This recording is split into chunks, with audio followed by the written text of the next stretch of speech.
ಇವತ್ತು ನನ್ನ ಹಸ್ಬೆಂಡ್ ಬೆಳಗ್ಗೆನೇ ವರ್ಕ್ ಮೇಲೆ ಆಚೆ ಕಡೆಗೆ ಹೋದ್ರು. ಹಾಗಾಗಿ ತಿಂಡಿಗೆ ಏನಿರಲಿಲ್ಲ, ನನಗೆ ಮತ್ತು ಖುಷಿಗೆ ಇಬ್ಬರಿಗೇನೆ ತಿಂಡಿ ಆಗಿತ್ತು. ಇವತ್ತಿನ ತಿಂಡಿಗೆ ಹೆಸರುಕಾಳು ಪಲಾವ್ ಮಾಡೋಣ ಅಂತ ಹೇಳ್ಬಿಟ್ಟು ಪ್ರೋಟೀನ್ ರಿಚ್ ಆಗಿರೋಂಥ ಈ ಪಲಾವ್ನ ಹೇಗೆ ಮಾಡೋದು ಅಂತ ನೋಡೋಣ.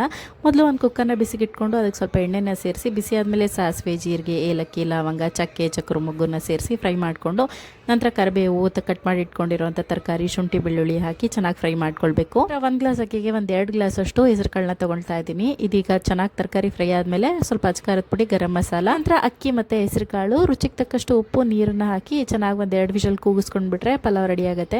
ನೀರನ್ನು ಸ್ವಲ್ಪ ಕಡಿಮೆನೇ ಹಾಕೊಳ್ಬೇಕಾಗತ್ತೆ. ಅಕ್ಕಿಗೆ ಎಷ್ಟು ಬೇಕಾಗುತ್ತೋ ಅಷ್ಟು. ಹೆಸರುಕಾಳಲ್ಲೇ ನೀರು ಚೆನ್ನಾಗಿ ನೆಂದಿರೋದ್ರಿಂದ ಹೆಸರುಕಾಳು ಜಾಸ್ತಿ ನೀರು ತಗೊಳ್ಳಲ್ಲ. ಗ್ಲಾಸ್ ಅಕ್ಕಿಗೆ ಎಷ್ಟು ನೀರು ಹಾಕ್ತೀವಲ್ವ ಅದೇ ಕ್ವಾಂಟಿಟಿಲಿ ಹಾಕಿದ್ರೆ ಸಾಕಾಗತ್ತೆ. ಪಲಾವ್ ಮಾತ್ರ ಎಷ್ಟು ಚೆನ್ನಾಗಿ ಬಂದಿತ್ತು ಗೊತ್ತಾ, ಮನೆ ಟೇಸ್ಟಿಯಾಗಿ ಬಂದಿತ್ತು. ಮಕ್ಕಳು ಈ ಥರ ಕಾಳೆಲ್ಲ ತಿನ್ನಲ್ಲ ಅಂತ ಅಂದಾಗ ಈ ಥರ ಮಾಡಿಕೊಡಿ, ಸಿಕ್ಕಾಪಟ್ಟೆ ಇಷ್ಟಪಟ್ಟು ತಿಂತಾರೆ.